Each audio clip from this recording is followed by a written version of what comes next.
Modern society places a high value on self-esteem. A search on Amazon Books for self-esteem yields over 40,000 results. By contrast, a search for the traditional Christian virtue of humility yields only 7,000 results. This disproportion speaks for itself.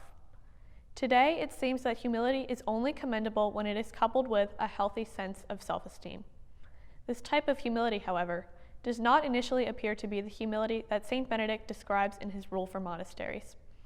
His humility seems dour, unattainable, and impractical because of its seeming insistence on wholehearted devotion to a harsh life.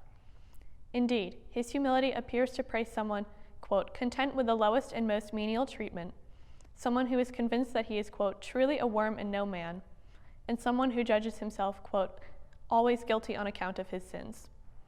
Benedict's humility, then, seems devoid of life's joys and incompatible with self-esteem. This negative impression of Benedict's humility reflects my own reaction to the rule on a first reading, and this reaction is likely typical of modern readers.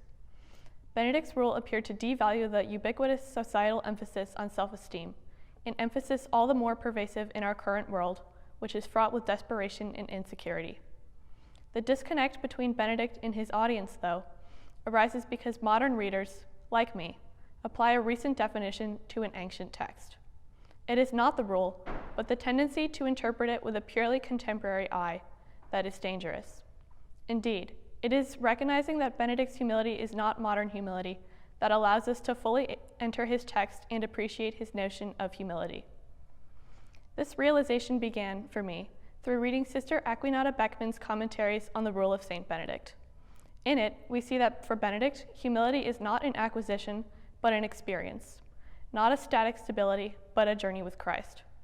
Indeed, Benedict's call for the individual to consider himself, quote, truly a worm and no man, is not a denunciation of self-esteem, but a reminder of the passion of Christ, since these words are from the Psalm 22, which Jesus prayed while on the cross.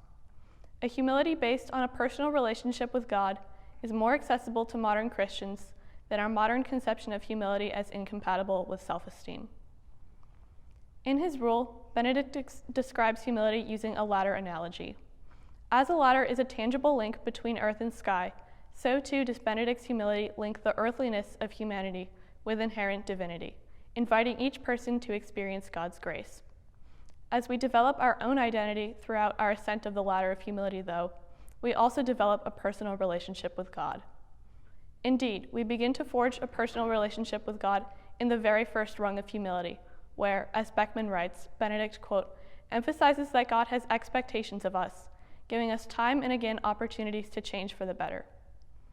Though Benedict accentuates the responsibility of each person who climbs the ladder, this is not an impossible challenge, but an invitation to grow in faith. The relationship that we cultivate with God does not blossom out of the last step of humility, but is a byproduct of merely beginning the journey. A key to understanding Benedict is to analyze how he used his sources, in particular a document entitled The Rule of the Master, from which Benedict takes over half of his rule. By studying the editorial changes that Benedict makes in the text of the Master, we can glean startling insight into Benedict's thought. For example, while the Rule of the Master envisions that the individuals are to lift themselves towards God, Benedict changes this idea to highlight that we are lifted to heaven by God. God, in other words, is for Benedict the ultimate source of all actions. Though we must each choose to embark on the journey toward humility, Benedict here underscores our dependency upon God.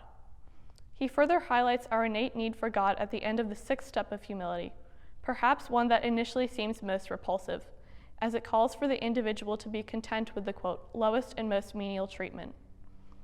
This step in Benedict's rule ends with the words, quote, with you, proving that unquestionably, God is fully involved in human lives, nurturing the heart of each person.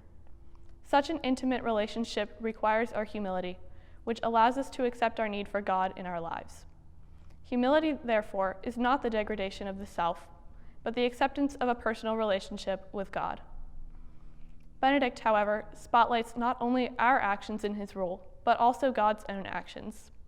The relationship which he envisions between the individual and God is therefore truly reciprocal. The result of this relationship is a deeper love of Christ, a love which drives our thoughts and actions. That we are motivated primarily by love of Christ is absent from the rule of the Master, which states that we are motivated, quote, from very love of this good habit and because of delight in virtue. Benedict, however, as Beckman writes, unsatisfied with these tepid motivations, quote, made a decisive addition by saying out of love of Christ.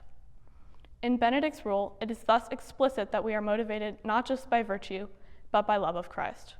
This love of Christ stems from the deeply personal relationship Benedict lauds throughout his rule, but which is non-existent in the Master's rule.